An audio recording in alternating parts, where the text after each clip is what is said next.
Bismillahirrahmanirrahim. I welcome class 10th in my lecture series for chemistry.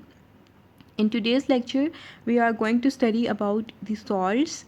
We have read about acids and bases in our previous lecture. It is a common practice that whenever a wasp stings, we treat that irritation with the help of a vinegar. Similarly, whenever a honeybee stings, we treat it with the help of a baking soda. So why are we using these chemicals to treat this irritation?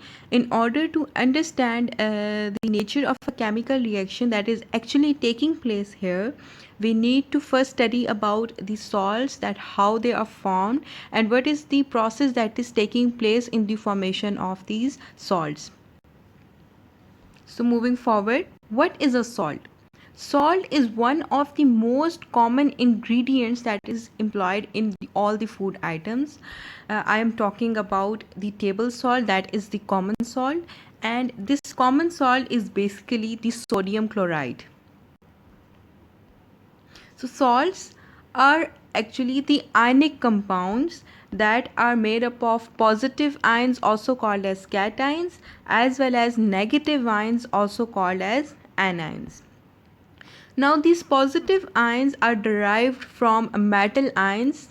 These metal ions belong to the group 1 or group 2 of the periodic table, and the first part of the name of the salt is derived from metal ions.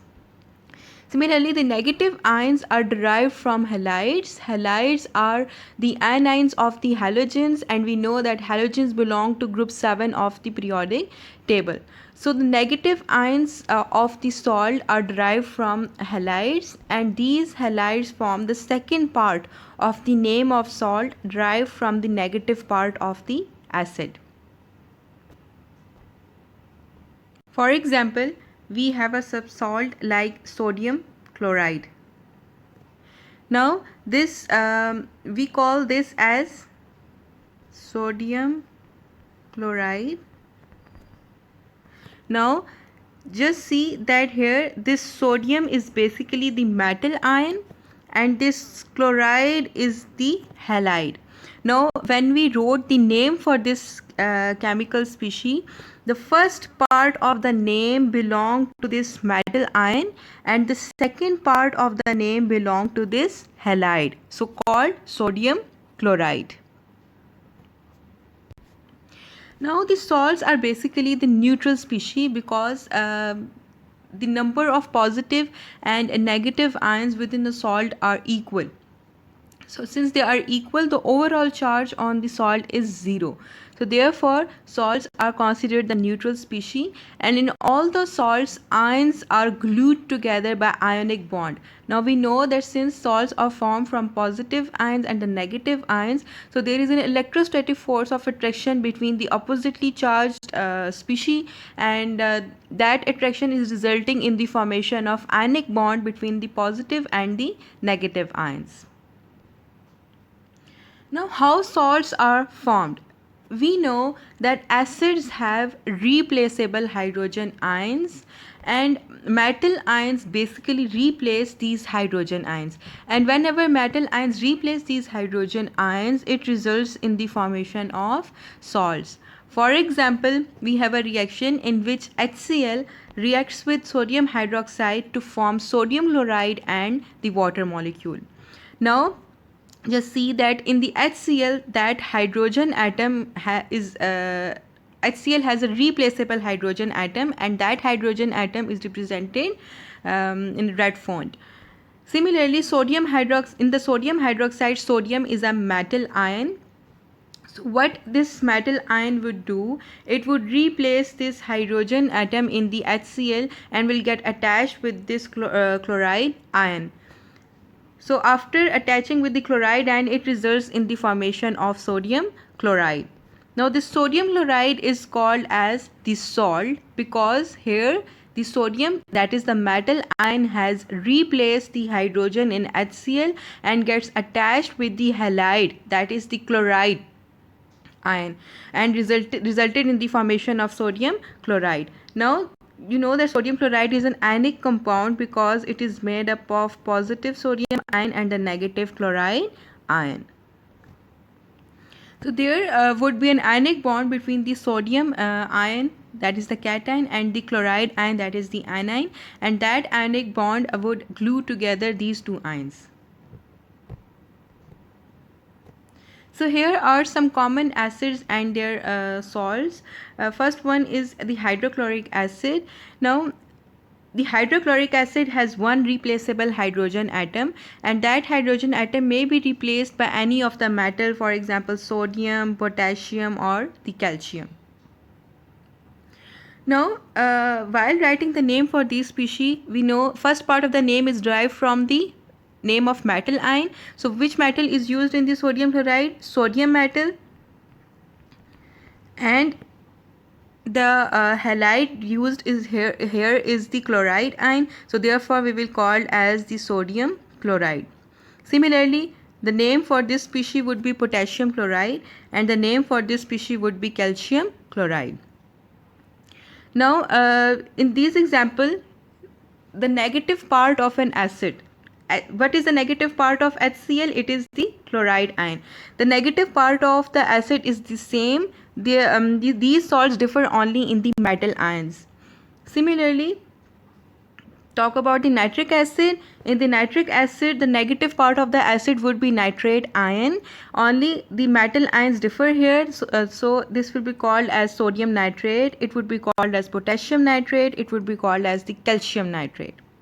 Now this is sulfuric acid. The negative part of this acid will be called as the sulfate ion, and this will be called as sodium sulfate, potassium sulfate, and the calcium sulfate. Similarly, this is the phosphoric acid. Negative part of this acid would be phosphate ion. So therefore we will call it as sodium phosphate, potassium phosphate, and the calcium phosphate. So salts name are derived from the metal ion as well as the negative part of the acid. Metal ion form the first part of the salt name, and the negative part of the acid form the second part of the salt name. So what is neutralization? Neutralization is basically the reaction of acid with a base. When a base reacts with acids, it results in the formation of salt and the water. Now this reaction is called as the neutralization reaction. Why neutralization reaction?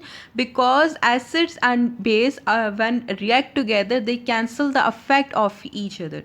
They neutralize the effect of each other.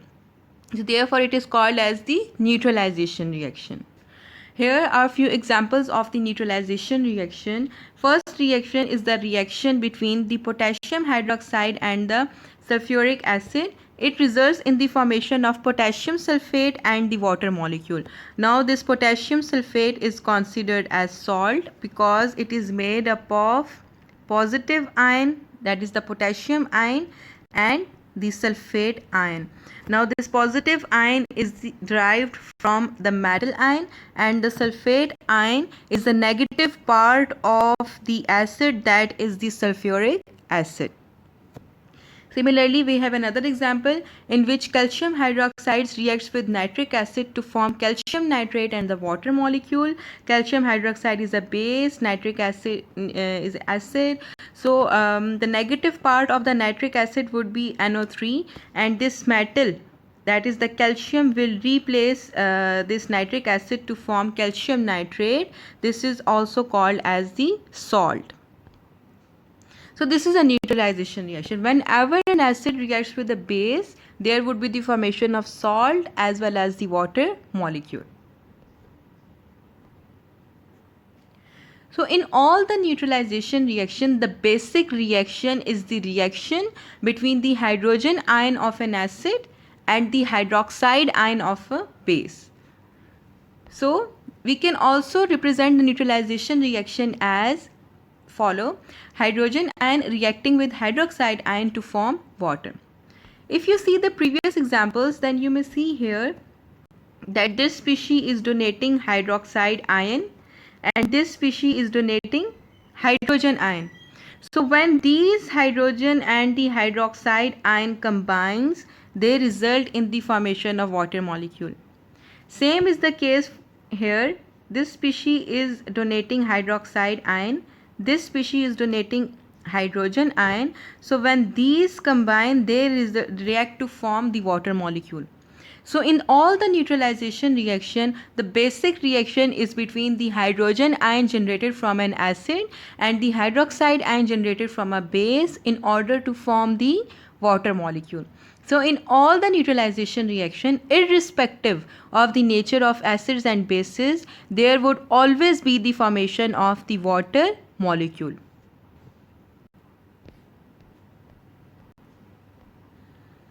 So here is an example. We have to write the complete and balanced chemical equation for a neutralization reaction. Soda ash is used to make glass, and it can be made by the reaction of carbonic acid and the sodium hydroxide. Write complete and balanced chemical equation for this neutralization reaction. Now we know that this is an acid and this is a base.